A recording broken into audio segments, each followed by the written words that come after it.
हे भगवान शिव, हे जगत पिता, हे परमात्मा, सावन की इस वीडियो को जो भी सच्चे दिल से लाइक करे, उसकी जन्म जन्मांतर की गरीबी को दूर कर देना, उसके दुख दर्द, राहु दोष, पितृदोष, यहाँ तक कि काल सर्प दोष भी दूर कर देना। हर हर महादेव। यदि आपकी संतान से कोई भूल हो जाए तो हमें क्षमा करना। हम सब आपकी ही संतान हैं। दोस्तों, इस बार 2224 में कितने सावन सोमवार रहे हैं? कोई कह रहा है 4 सावन सोमवार रहे हैं, कोई कह रहा है 6 सावन सोमवार। किसकी माने किसकी नहीं? आज हम सारी गलतफहमी और असमंजस की स्थिति दूर कर देंगे। व्रत में क्या खाएं क्या नहीं, जानिए सब कुछ। दोस्तों, सावन का महीना चल रहा है। ऐसे में हर कोई भगवान भोले बाबा को दिल से खुश करना चाहता है। किसी की इच्छा होती है कि वह सावन में भोलेनाथ को खुश करके अपनी सभी इच्छाएं और मनोकामनाएं पूरी कर ले। पर कई बार आप लोग ऐसी गलतियां कर देते हैं जिससे शिव क्रोधित हो जाते हैं। और यह बात तो आप जानते ही हैं कि भोलेनाथ यदि भोले हैं तो उनका क्रोध भी अत्यंत विनाशकारी होता है। इसलिए अगर आपने या आपके घर में किसी ने व्रत रखा है या आप सावन को पूरे विधि विधान से पूरा करना चाहते हैं, तो आज के इस वीडियो में जो बातें बताई गई हैं उन्हें ध्यानपूर्वक सुनकर समझ लें। सावन में कई ऐसे काम होते हैं जिनको करना वर्जित माना गया है। अगर भोले बाबा की कृपा हो जाए तो काल भी आपका कुछ नहीं कर पाएगा, क्योंकि कालों के भी काल है महाकाल। इसलिए अगर आप भी महादेव की कृपा पाना चाहते हैं तो सच्चे दिल से कमेंट बॉक्स में लिखें हर हर महादेव, ओम नमः शिवाय और अपनी राशि डाल दीजिए। यदि हमारे पास सावन में आपकी राशि के अनुसार कोई उपाय होगा तो वह आकर हम आपके कमेंट में ज़रूर बताएंगे और आपको लाभ होगा। दोस्तों, सावन सोमवार व्रत में क्या खाएं क्या नहीं खाएं, सावन में लहसुन प्याज खाएं या नहीं, व्रत में नमक खाएं या नहीं, कौन सी गलती नहीं करनी चाहिए, पति पत्नी को दूरी क्यों बनानी चाहिए और कौन से रंग के कपड़े नहीं पहनने चाहिए, ऐसी कौन सी गलतियां हैं जिन्हें सावन के दौरान हमें भूल कर भी नहीं करना चाहिए, और मंदिर में जो एक लौटा जल रखा जाता है उसका क्या करें? पी जाएं, तुलसी में डाल दें या पौधों में डाल दें या इस जल से स्नान करें। साथ ही सावन के इस पवित्र महीने में कितने सोमवार रहे हैं और सावन की समाप्ति कब है, आइए जानते हैं सब कुछ इस वीडियो में। दोस्तों, सावन का महीना कोई मामूली महीना नहीं होता है। यह महीना साक्षात एक ऐसे प्रेम की सौगात लेकर आता है जिसका भक्तों को बेसब्री से इंतजार रहता है। सावन का महीना इतना पवित्र होता है जिसका आप अंदाजा भी नहीं लगा सकते। सावन जब गरजते हैं तब धरती माता का शुभ, अत्यंत मंगलकारी विशेष स्नान होता है। सावन में प्रकृति स्नान करती है और जगमग्न हो जाती है। नई फसल का आगमन होता है, हरियाली की उत्पत्ति होती है, किसान के चेहरे पर प्रकृति अपनी छाप छोड़ जाती है। सावन का त्योहार भारत में तो मनाया ही जाता है, लेकिन क्या आप जानते हैं कि विदेशों में भी सावन का पवित्र महीना जोरों शोरों के साथ मनाया जाता है? वैज्ञानिक मानते हैं कि सावन में प्रकृति आपस में बातें करती है और वातावरण सुगम हो जाता है, हरियाली की उत्पत्ति होती है और नए नए बीज उगते हैं। इस मौसम में हरियाली साक्षात महादेव का स्वागत करती है और महादेव से बातें करती है। आपको बता दें, शास्त्रों में सावन सोमवार का व्रत जो भी महिला या पुरुष करते हैं वह व्यक्ति भगवान भोलेनाथ का सर्वाधिक प्रिय हो जाता है। ऐसे व्यक्ति को भगवान भोले बाबा अपनी शरण में ले लेते हैं। धर्मशास्त्रों के अनुसार सावन में जो आसमान से जल बरसता है वह भगवान शिव की जटा से और श्री हरि के चरणों से होकर ही धरती पर गिरता है। सावन में बच्चों को स्नान करना चाहिए, साक्षात भगवान शिव और श्री हरि का आशीर्वाद बरसता है। सावन में स्नान करने वाले छोटे छोटे शिशु, छोटे बालक, बच्चे, बुजुर्ग, महिलाएं जब स्नान करते हैं तो इससे वे बीमारी से मुक्त हो जाते हैं।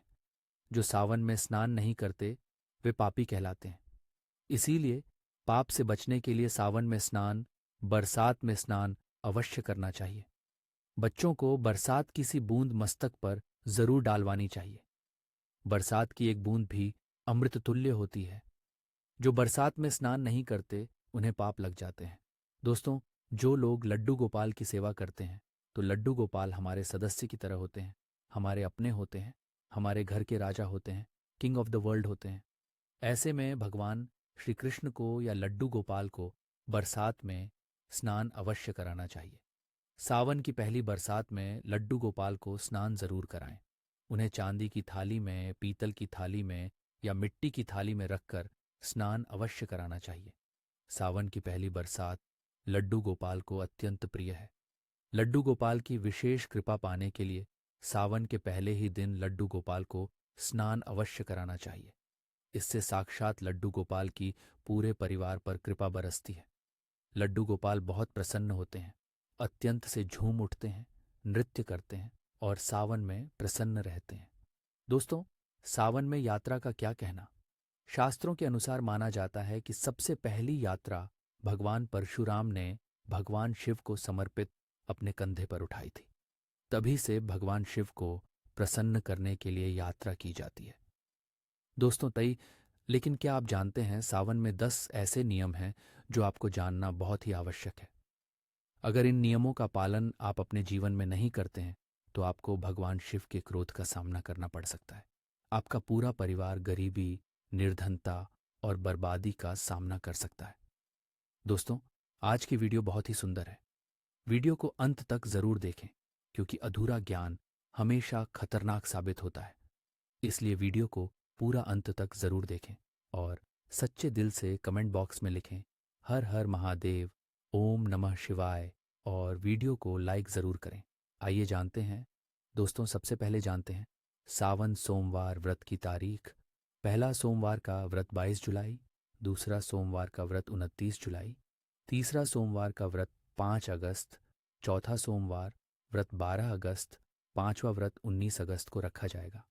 सावन का पवित्र महीना 22 जुलाई को है और इसी दिन सावन का पहला व्रत सावन सोमवार है, जो कि बहुत ही शुभ और अत्यंत दुर्लभ मंगलकारी माना जा रहा है।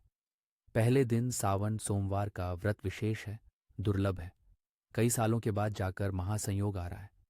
इस शुभ दिन पर लाखों श्रद्धालु लोग व्रत अवश्य रखेंगे और व्रत में कई ऐसी चीजें खाएंगे जिससे व्रत की पूर्ति होगी। शिव व्रत सावन सोमवार व्रत पूर्ण माना जाएगा।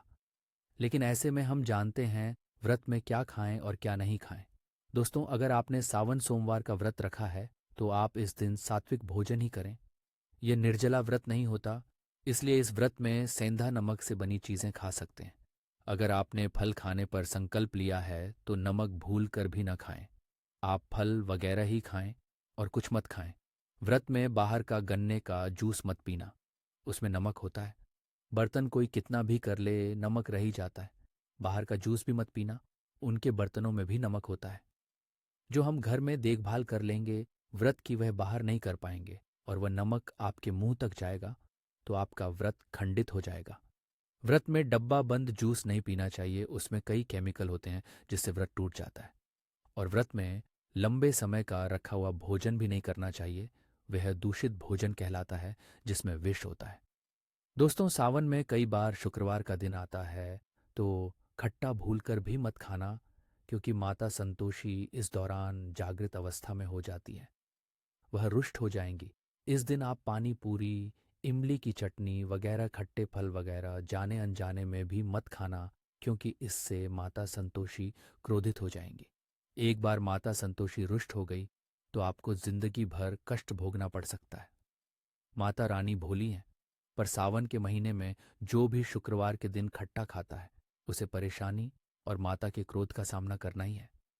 सावन में साधारण नमक फलों पर लगाकर या अमरूद के बीच में भरकर भूलकर भी नहीं खाना चाहिए। आप सेंधा नमक फलों पर लगाकर खा सकते हैं। सावन के व्रत में चाय आप पी सकते हैं, लेकिन चाय में नमक मत डालना, इससे हड्डियां गल जाती हैं। सावन के व्रत में दूध नहीं पीना चाहिए, इससे भगवान शिव क्रोधित हो जाते हैं। सावन में हल्दी मिलाकर दूध पीने से भयंकर श्राप लगता है। सावन में बच्चों को दूध पी लेना चाहिए, पर घर में कोई दूध नहीं पीना चाहिए। यदि कोई बीमार है, किसी कारणवश यदि दूध की आवश्यकता हो तो उसे पी लेना चाहिए। यदि सावन का व्रत अगर आपने मीठे पर रखा है तो आप मीठी मीठी बर्फी भोग लगाकर खा सकते हैं। शिव को भोग लगाने के बाद खीर, पराठा या दही पराठा खा सकते हैं। मीठी मिश्री खाएं या आटे का मीठा मीठा चीला बनाकर आप खा सकते हैं। यदि व्रत सख्त रूप में रखा है तो आप चाहे तो सेंधा नमक से बने आलू के पकवान खा सकते हैं। आलू की सब्जी कुत्तू की रोटी के साथ खा सकते हैं। सादा दही में डालकर खीरा खा सकते हैं, धनिया खा सकते हैं, लौकी या कद्दू की सब्जी भी खा सकते हैं। और आटा खाते समय आटा ध्यान से देख लें, पुराने आटे में जाते हैं, जिससे आपका व्रत खंडित हो सकता है। व्रतधारी को सावन सोमवार के व्रत में बेसन, मैदा, सत्तू, अन्न और अनाज का सेवन नहीं करना चाहिए। सावन में जितना जल्दी हो सके, सावन शुरू होने से पहले यदि घर में आपके बैंगन की सब्जी या साबुत बैंगन रखा हुआ है तो उसे तुरंत हटा दें। इससे भगवान शिव अत्यंत क्रोधित हो जाते हैं। सावन में यदि पालक का साग रखा है तो घर से बाहर फेंक दें। साग सब्जियां सावन में खाना वर्जित होती है। खासकर बैंगन तो घर में भूल कर भी नहीं रखना चाहिए, नहीं तो घर कंगाल हो जाएगा। भगवान शिव क्रोधित हो जाते हैं। सावन में घर में बैंगन रखने से विनाश होता है। इसके अलावा अन्य किसी भी व्यक्ति को मांस, मदिरा, लहसुन, प्याज इत्यादि का भी सेवन नहीं करना चाहिए। वहीं व्रत रखने वाले व्यक्ति को धनिया पाउडर, मिर्ची पाउडर, सादा नमक का सेवन भूल कर भी नहीं करना चाहिए। गरम मसाला या पैकेट पर सामग्री बिना कोई भी डब्बा बंद पैकेट नहीं खाना चाहिए। 90% डब्बा बंद सामान में लहसुन प्याज होता है। आप कभी इंग्रेडिएंट्स देख सकते हैं। लहसुन प्याज सबसे ज़्यादा इस्तेमाल होता है डब्बा बंद में। और सावन में यदि हमने गलती से यह खा ली तो हमारा व्रत टूट सकता है। सावन में चाहे आपका व्रत हो या ना हो, किसी भी व्यक्ति को नहीं खाना चाहिए। वही पत्तेदार सब्जियां जैसे पालक, मेथी, लाल भाजी, बथुआ, पत्ता गोभी जैसी सब्जियां या साग सब्जियां भूलकर भी नहीं खानी चाहिए। ये जहर के समान मानी जाती है। इनमें सांप, बिच्छू वगैरह आ जाते हैं। और जो भी व्यक्ति सावन में बैंगन की सब्जी खाता है उस व्यक्ति को घोर पाप लग जाता है।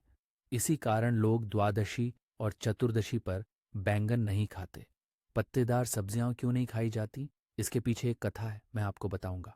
दोस्तों, सावन के पवित्र महीने में कौन सी गलतियां नहीं करनी चाहिए। ये गलतियां पाप का भागीदार तो बनाती ही हैं, साथ ही साथ ऐसा व्यक्ति नरक में अटका ही रह जाता है। सावन में घर के सभी लोगों को सुबह जल्दी उठना चाहिए और जितना जल्दी हो सके कम से कम पहला सावन स्नान अवश्य करें। परिवार में सबको स्नान करना चाहिए। यदि कोई बीमार है तो उस पर गंगा जल के छींटे मार दें। सावन में किसी भी गरीब का अपमान न करें। क्या पता उस गरीब के रूप में भगवान शिव हों, क्योंकि भगवान शिव सावन में अपने भक्तों की परीक्षा लेने आते हैं।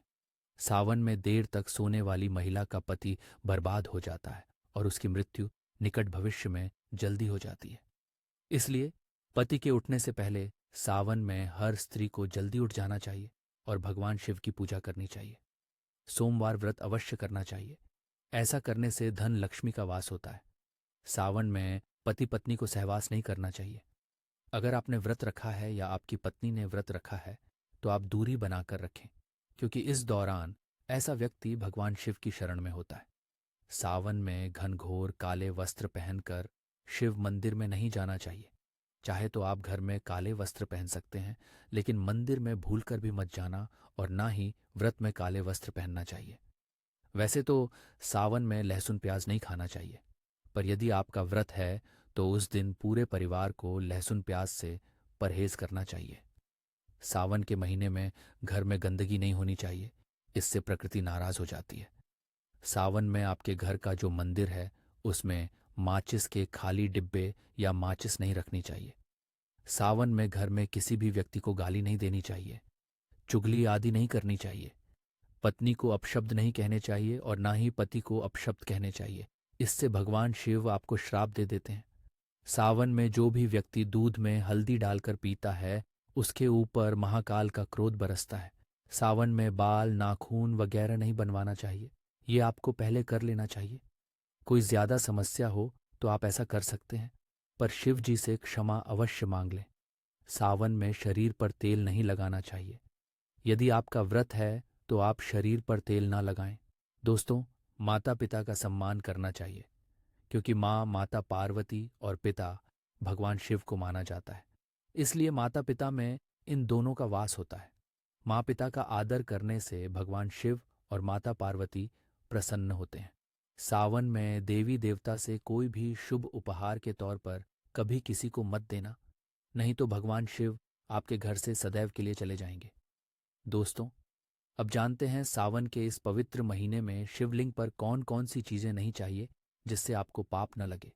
शिव पुराण के अनुसार शिव भक्तों को कभी भी भगवान शिव को तुलसी, हल्दी और सिंदूर सहित ये 6 वस्तुएं नहीं अर्पित करनी चाहिए। पौराणिक कथा के अनुसार केतकी के फूल ने ब्रह्मा जी के झूठ में साथ दिया था, जिससे नाराज होकर भगवान भोलेनाथ ने केतकी के फूल को श्राप दिया। इसलिए केतकी का फूल शिवलिंग पर नहीं जाता। वही नारियल का पानी भी शिवलिंग पर कभी भी अर्पित नहीं करना चाहिए। शंख से जल भी भगवान भोलेनाथ को नहीं चाहिए। शास्त्रों के अनुसार सुबह 5 बजे से लेकर सुबह 11 बजे तक शिवलिंग पर जल बहुत ही शुभ और अत्यंत मंगलकारी होता है। कभी भी शाम के समय शिवलिंग पर जल ना डालें। शास्त्रों के अनुसार शिवलिंग पर काली मिर्च से रोगों का नाश होता है। इसके साथ ही सुख समृद्धि की प्राप्ति होती है। घर में कभी भी अंगूठे के आकार से शिवलिंग नहीं रखना चाहिए और शिवलिंग पर जलधारा अवश्य होनी चाहिए। भगवान भोलेनाथ को टूटे हुए अक्षत कभी अर्पित नहीं करने चाहिए, इससे वह क्रोधित हो जाएंगे। सावन के पवित्र महीने में कटे फटे बेलपत्र शिवलिंग पर अर्पित नहीं करने चाहिए। बेलपत्र की संख्या 3 होनी चाहिए। बेलपत्र पूरे साबित होने चाहिए, लेकिन आप 6 महीने पुराने बेलपत्र भी शिवलिंग पर अर्पित कर सकते हैं, लेकिन वह कटा फटा ना हो। 6 महीने तक बेलपत्र पवित्र और शुभ माना जाता है। सच्चे दिल से बेलपत्र शिवलिंग पर से 30 मनोकामनाएं पूर्ण हो जाती हैं। भगवान शिव को दूध में पानी डालकर नहीं अर्पित करना चाहिए, इससे आपको फल भी इसी तरह मिलेगा। भगवान शिव को एक बूंद भी आप अर्पित कर सकते हैं, पर दूध शुद्ध होना चाहिए और आपका मन भी शुद्ध होना चाहिए। शास्त्रों के अनुसार पीतल के कलश से शिवलिंग पर दूध सबसे उत्तम बताया गया है। धार्मिक कर्मकांड में पीतल के बर्तनों का विशेष महत्व बताया गया है। वह आदि के कार्यों में इसलिए पीतल के बर्तनों का प्रयोग किया जाता है। आपको बता दें, सोमवार को पीतल के कलश से ही शिवलिंग पर दूध से अभिषेक शुभ बताया गया है। स्टील और प्लास्टिक से बने बर्तन का प्रयोग ना करें। शिवलिंग पर जल समय जल आपके पैरों के पास नहीं जाना चाहिए, अशुभ माना जाता है। उसे लांघना भी नहीं चाहिए, उसे हम जलहारी कहते हैं। सावन में जल अपने घर का होना चाहिए। मंदिर से जल भरकर मंदिर में ही अर्पित नहीं करना चाहिए, इससे आपका भाग्य खराब हो सकता है। दोस्तों, सावन में यह खा लेने से दुनिया की कोई भी ताकत आपको धनी होने से रोक नहीं पाएगी। मैं ईश्वर की सौगंध खाता हूं, अगर आपने सावन में यह खा ली तो आपको पति होते देर नहीं लगेगी, लेकिन सच्चे दिल से ही खाना है। आइए जानते हैं, सावन में शिव भक्तों को शिवलिंग पर हुआ प्रसाद के रूप में धतूरा जरूर खाना चाहिए। इसे आपको ज्यादा नहीं खाना है, बस अपनी जुबान पर हल्का सा टच करना है। ज्यादा खाएंगे तो आप बीमार जाएंगे, इसलिए बस टच कर लें। आप देखना, आपके अंदर सकारात्मकता का संचार होगा और आपको धनी होने से कोई नहीं रोक पाएगा। दूसरा है बेलफल। बेलफल प्रसाद के रूप में खाने से माता पार्वती के साथ साथ भगवान शिव की कृपा भी बरसेगी और समस्त 33 कोटि देवी देवता आपको धनवान बनाएंगे। बस ये आपको खाना है और आप खुद देखना, आपको धनी होने से दुनिया की कोई भी ताकत रोक नहीं पाएगी। दोस्तों, आखिरी में अब हम जानते हैं, सावन में जो घर के मंदिर के अंदर एक लौटा जल रखा जाता है, उसका क्या करें। मंदिर का लौटा कैसा हो, पीतल का हो, तांबे का हो, और मंदिर में जो एक लोटा जल रखा होता है उसका क्या करें। कुछ लोग करते हैं सावन में गलती और बाद में पछताते हैं। ऐसी गलती आप कभी मत करना, नहीं तो कंगाल हो जाओगे, बर्बाद हो जाओगे। मंदिर में एक लोटा जल ऐसे कभी मत रखना, इससे भोले बाबा अपसेट हो जाते हैं। और अब आपका प्रश्न है कि क्या मंदिर में जो हम जल रखते हैं क्या वह रखना है, और अगर हम रखते हैं तो उस जल का क्या करें। देखिए, मंदिर में जल रखना बहुत आवश्यक है। जल एक ऐसी होती है जिसमें सभी प्रकार की जो ऊर्जा होती है वह अब्जॉर्ब हो जाती है। तो जो हम पूजा पाठ करते हैं, मंत्रों का जाप करते हैं या वहां पर प्रार्थना करते हैं, जो भी हमारे अपने मन की कामना भी कहते हैं भगवान से, तो सभी चीजें उस जल में समाहित हो जाती हैं। इसीलिए पूजा करने से पहले घर के मंदिर में एक लोटा जल रखा जाता है और उसके बाद दीपदान, मतलब एक दीपक प्रज्वलित कर दिया जाता है। ये अग्नि और जल का एक तरह से बैलेंस भी हो जाता है। इसलिए शास्त्रों के अनुसार घर के मंदिर में एक लोटा जल भी हमेशा होना चाहिए और दीपक भी प्रज्वलित करना चाहिए। तो अब इस जल का करना क्या चाहिए? देखिए, जब हम जल रखते हैं, सुबह की पूजा में रखते हैं, मतलब सुबह जो हम पूजा करते हैं, प्रातःकालीन पूजा, उस समय जल रखा जाता है और वह जल हम अगले दिन उठते हैं। मतलब जब आप अगले दिन पूजा करने जाते हैं, दोस्तों, स्नान इत्यादि करने के बाद, तो आप उस जल को उठाते हैं। सबसे पहले तो उस जल का प्रयोग सुन लीजिए। आप अपने घर के सारे कमरों में, मतलब पूरे घर में, उस जल का छिड़काव करते हैं। इससे आपके घर का शुद्धिकरण हो जाता है, क्योंकि वह बहुत ही पॉजिटिव एनर्जी से भरा हुआ जल होता है। इससे कई बीमारियां स्वतः ही दूर हो जाती हैं। उस जल का छिड़काव करने से किसी भी प्रकार की नकारात्मक ऊर्जा का प्रवेश आपके घर में नहीं होता। किसी भी प्रकार की परेशानी आपके घर में हो, अगर आप नियमित तौर पर उस जल का छिड़काव अपने घर में करें, तो निश्चित ही आप परेशानियों से मुक्ति पा जाते हैं। किसी के कृत्य, तंत्र मंत्र के प्रभाव से मुक्ति पा जाते हैं। दूसरा, इसका उपाय आप कर सकते हैं। जैसे कि घर में कोई बीमार है, तो आप इस जल को उस व्यक्ति को पीने के लिए दे सकते हैं। और ये जल इतना पावरफुल होता है कि इस जल को पीने से, मतलब लंबी बीमारियों से भी धीरे धीरे राहत मिलने लग जाती है। कई बार होता है ना कि आप लोगों के प्रश्न आते हैं कि दवाई तो हम कर रहे हैं, लेकिन दवाई हमें लगती नहीं है, दवाई का कोई प्रभाव ही देखने को नहीं मिलता। तो ऐसे में अगर दवाई के साथ साथ उस जल को पीने के लिए रोगी को दिया जाए, यानी मेडिसिन इसी पानी से अगर खाई जाए, तो बहुत अच्छी दवाइयाँ काम करने लग जाती हैं। और जैसे कि परिवार में अगर बहुत अधिक कलह क्लेश रहता है, हमेशा आपस में सामंजस्य बनता ही नहीं है, आपस में हर बात पर मतभेद होता है, तो परिवार के सभी सदस्य इस जल में से अगर पीते हैं, तो धीरे धीरे विचारों में परिवर्तन आने लग जाता है। सकारात्मक विचार सभी के होने लग जाते हैं और आपस में समन्वय होने लग जाता है। घर से कलह क्लेश और मतभेद हमेशा के लिए समाप्त हो जाते हैं। और मंदिर में रखे हुए जल का अगला उपाय क्या है? देखिए, अगर आप कोई दुकान करते हैं, कोई व्यापारिक स्थल है आपका, तो प्रतिदिन इसी जल में से सा जल ले जाकर दुकान पर, व्यापारिक स्थल पर कीजिए। इससे आपकी दुकान, आपका काम बहुत अच्छा चलता है। मतलब किसी भी प्रकार की परेशानी आपके व्यापारिक स्थल पर नहीं आती है, क्योंकि जैसा मैंने आपको बताया, ये जो जल होता है बहुत पावरफुल होता है, बहुत पॉजिटिव होता है। अब मंदिर में रखा एक लोटा जल पावरफुल और पॉजिटिव से भरा क्यों होता है? क्यों इसमें सकारात्मक ऊर्जा का भंडार होता है? आइए जानते हैं। देखिए, जल जो होता है, अमृत हुआ, मीठे मीठे फल हुए, भोजन हुआ, अनाज हुआ, उससे भी माना जाता है। देवी देवता आपके दिए हुए इसी जल को ग्रहण करते हैं। मंदिर में एक लोटा जल रखना उतना ही है जितना आप सुबह, दोपहर, शाम का भोजन करते हैं। जब हम भगवान की पूजा करते हैं और तांबे के पात्र में या पीतल के पात्र में एक लोटा जल रखते हैं, जल जो होता है सागर रूपी होता है, और यही सागर आपकी नया पार लगाता है।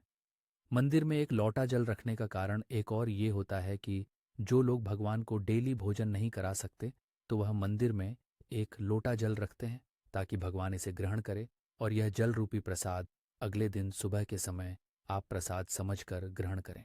लेकिन याद रहे, मंदिर में रखा लौटा जल कभी भी तुलसी में अर्पित नहीं करना चाहिए। उसके लिए आप अलग से तांबे के पात्र से तुलसी में जल अर्पित कर सकते हैं, क्योंकि यह जल सभी देवी देवता ग्रहण करते हैं। तो इसीलिए तुलसी में डालना वर्जित है। लेकिन हाँ, अगर आपके घर में लड्डू गोपाल है, राधा कृष्ण हैं, और आप एक लोटा जल उनके लिए अर्पित करते हैं, तो आप अगले दिन यानी सुबह के समय वह जल तुलसी में डाल सकते हैं। मंदिर में जो एक लोटा जल रखा होता है, उसके अगले यानी सुबह के समय आप इस जल से अपनी आंखें धोया करें। इससे आंखों में रोशनी है और आंखों में जितनी भी बीमारी आ जाती है वह दूर होती है। शास्त्रों के अनुसार जो लोग मंदिर में एक लोटा जल भरकर नहीं रखते, तो उनके घर में अकाल जाता है, घर कंगाल हो जाता है, बर्बाद हो जाता है, परिवार में मुसीबतें आ जाती हैं और गरीबी का आगमन हो जाता है। आप चाहे तो एक लोटा जल में पुष्प आदि डालकर रख सकते हैं, बहुत ही शुभ माना जाता है। मंदिर में जो जल रखा जाता है, उससे हम और क्या क्या कर सकते हैं, आइए जानते हैं। तो इस जल का प्रयोग करने से बहुत सारी परेशानियां स्वतः ही समाप्त हो जाती हैं। जैसे, अगर आपके दुकान पर किसी की लगी है, बहुत से लोगों के प्रश्न आते हैं कि हमारे काम को किसी ने बांध दिया है, मतलब किसी की बुरी नज़र लग गई है कि पहले तो दुकान बहुत अच्छी चलती थी, अब नहीं चल रही है। तो आप इस उपाय को कर सकते हैं। निश्चित ही बहुत जल्द ही आपको परेशानियों से मुक्ति मिल जाती है और दिन दूनी रात चौगुनी आपके व्यापार में तरक्की होती है। और हाँ, मंदिर में रखे हुए जल को आप अपने घर की रसोई में, खाना बनाने में, पीने में भी प्रयोग कर सकते हैं। लेकिन खाना बनाने में प्रयोग तभी कीजिए जब आपके घर में बिल्कुल सात्विक भोजन बनता हो। मतलब लहसुन प्याज अगर आपके घर में बनता हो तो खाना बनाने में इस जल का प्रयोग नहीं किया जाता। फिर आप इस जल को परिवार के सदस्य मिलकर ग्रहण कर सकते हैं और बचे हुए जल को आप अपने घर में पौधों में डाल सकते हैं। तो देखिए, ऐसा नहीं है कि मंदिर पर रखा हुआ जल बेकार होता है, किसी काम का नहीं होता है। बहुत सारे उपयोग इस जल के होते हैं। अगर हम सही तरीके से प्रयोग करें तो अपने जीवन की बहुत सारी परेशानियों का समाधान मात्र इस एक लोटा जल से हम कर सकते हैं। ध्यान रखिए कि मंत्रों से अभिमंत्रित जल बहुत महत्वपूर्ण होता है, बहुत शक्तिशाली होता है और हमारे घर के मंदिर पर रखा हुआ जल देवताओं का आशीर्वाद होता है, क्योंकि पूरे समय वह देवताओं के पास होता है। देवी देवता वहाँ पर रहते हैं, तो उस जल में हर प्रकार की शक्ति समाहित होती है, जो कि सकारात्मक शक्तियाँ होती हैं। और इस जल का प्रयोग अगर हम सही तरीके से करते हैं, मतलब पीने में करते हैं, खाना बनाने में करते हैं, घर में जल का छिड़काव करते हैं, तो इससे हमारी समस्याओं का समाधान होता है। और अगर कोई भी कार्य नियमित तौर पर मतलब प्रतिदिन किया जाता है तो उसका हमें लाभ प्राप्त होता है। कभी कभी करेंगे तो निश्चित ही आपको उतना लाभ दिखाई नहीं देगा। लेकिन अगर आप नियम बना लेंगे कि हर रोज उसी जल से घर में छिड़काव करना है, घर में प्रत्येक व्यक्ति को पीने के लिए देना है, बचे हुए जल को पौधों में डाल दीजिए, दुकान पर दीजिए, अपने घर के व्यापारिक स्थल पर कीजिए, बच्चों की किताबों पर कीजिए, अपने घर की तिजोरी में हर जगह इस जल का छिड़काव कीजिए और नियमित तौर पर कीजिए। चमत्कार आपको निश्चित ही देखने को मिलेगा।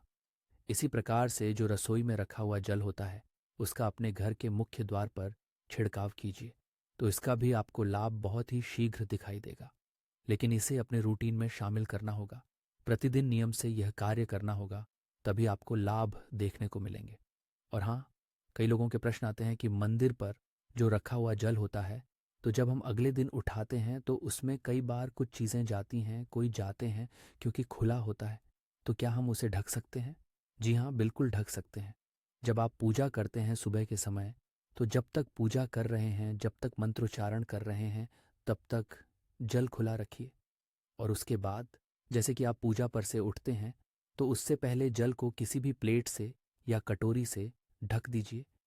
फिर जब आप अगले दिन उस जल को उठाएंगे तो बिल्कुल शुद्ध और सुथरा जल आपको मिलेगा और उस जल का प्रयोग आप अपने किसी भी कार्य में कर सकते हैं। और दोस्तों, आप जब भी घर के मुख्य द्वार पर जल छिड़कें तो गणेश जी भगवान का यह मंत्र बोले, गणपतये नमः। और जो हमने आपको वीडियो में बताया है उसे ध्यानपूर्वक अच्छी तरीके से समझकर अपने घर के मुख्य द्वार पर जल का छिड़काव करें। दोस्तों, अगर आप वाकई में भगवान शिव से प्यार करते हैं तो कमेंट बॉक्स में हर हर महादेव अवश्य लिख कर जाएं। भोले बाबा आपकी सभी मनोकामना अवश्य पूर्ण करेंगे। महादेव के लिए एक लाइक तो बनता है।